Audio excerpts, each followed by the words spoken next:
Welcome back to Coolest Crafts.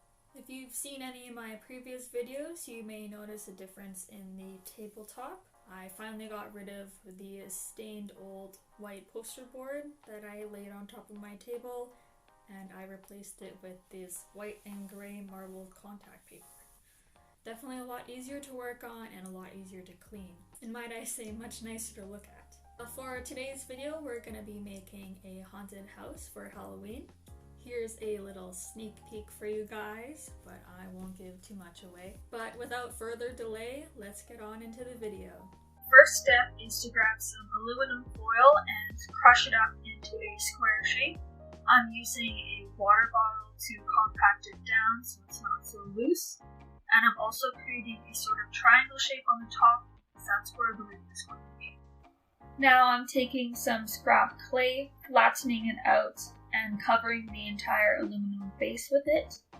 And this is just so I can define the details of the house more and create a solid base before I put on any of the details.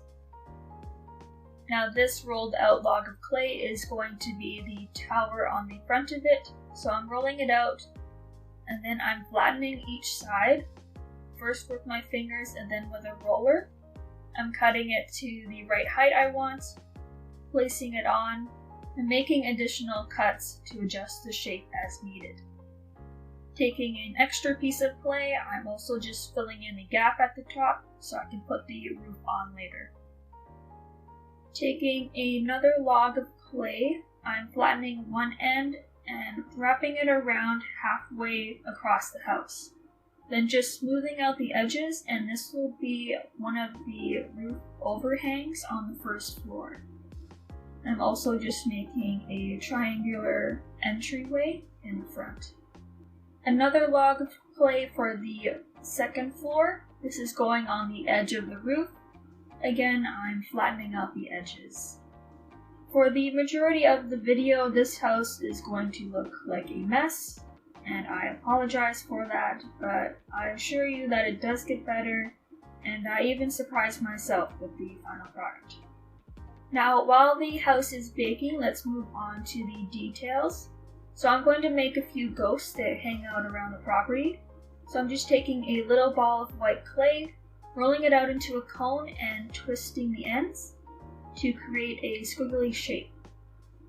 I rolled out a thin tube of white clay for the arms and just kind of had them flailing about, and I just grabbed very tiny pieces of black clay for the eyes and mouth.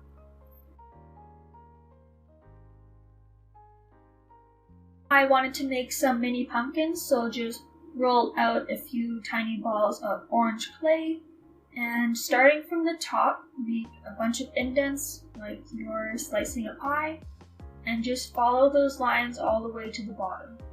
I can't really explain it very well, but hopefully you get the gist of it by looking at the video. Once all of your pumpkins are done, just add a little green stem with a tiny rolled piece of with a tiny rolled piece of green clay. But anyway, moving on to the tombstones, I'm taking some gray clay, rolling them into short fat logs with rounded ends and cutting them in half. Now you can leave them like this plain, but I decided to add a little bit more detail and take a toothpick and write in RIP on some of them. Finally, I wanted to pre-bake the windows to add to the house to make application easier. So I just mixed some orange and yellow clay, flattening it out and cutting out a variety of shapes. You of course can choose however many windows and whatever shape you want. This is just what I went with. Using some light brown clay, I also cut out a rounded door and a bunch of thin lines for the trim to go around the windows. And I find it's easier to add the straight edge trim around the edges of the window, and using thinly rolled logs for the inside trim of the window. And you can leave the windows how they are, but I decided I wanted to add some wood planks covering some of them. So I just took some light brown clay again, drew some wood texture in it with a craft knife, cut them out and place them.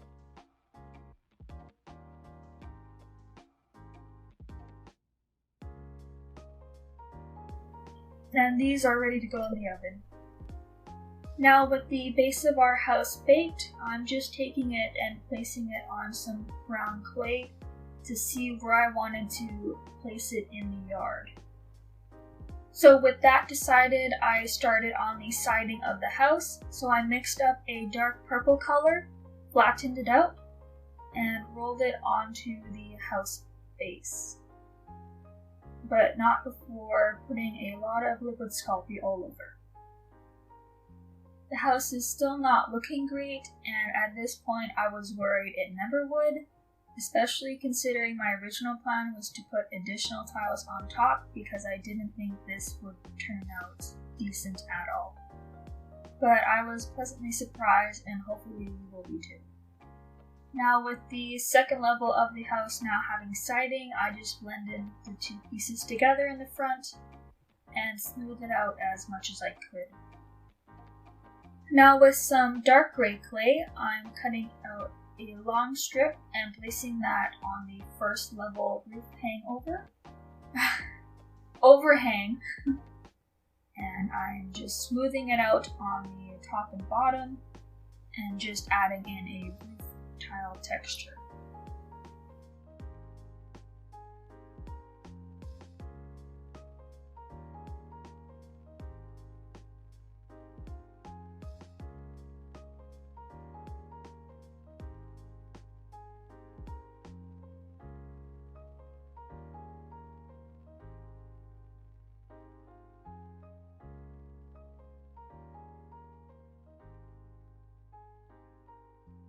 The same with the second level roof. I'm just randomly placing a bunch of scrap pieces on there, and it's gonna look really bad, but that is what blending is for, and it'll look a lot better in a minute, I promise.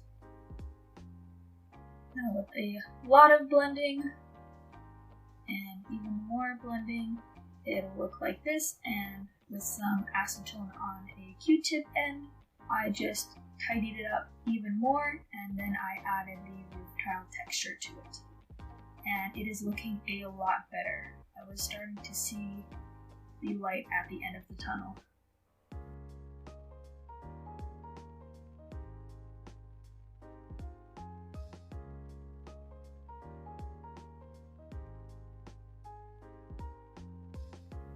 With the texture on the roof done, I'm just adding some siding texture to the sides of the house, just drawing lines all the way around and adding little breaks in it.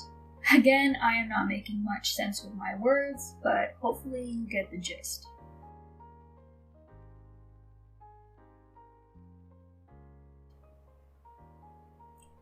Alright, so now our haunted house is looking a lot better. So I think it's time to secure it to our yard that we made. So I'm just adding a bunch of liquid Sculpey to the imprint that we made earlier. And I'm just plopping my house down right on top, making sure it's secure. With some liquid Sculpey, I'm just squeezing some on the house where I want to put the door and the windows. And I'm just placing those on rather messily, but it's alright. That little round window was very difficult, and I am very glad that I pre-baked these because I think it would have been impossible to add these otherwise.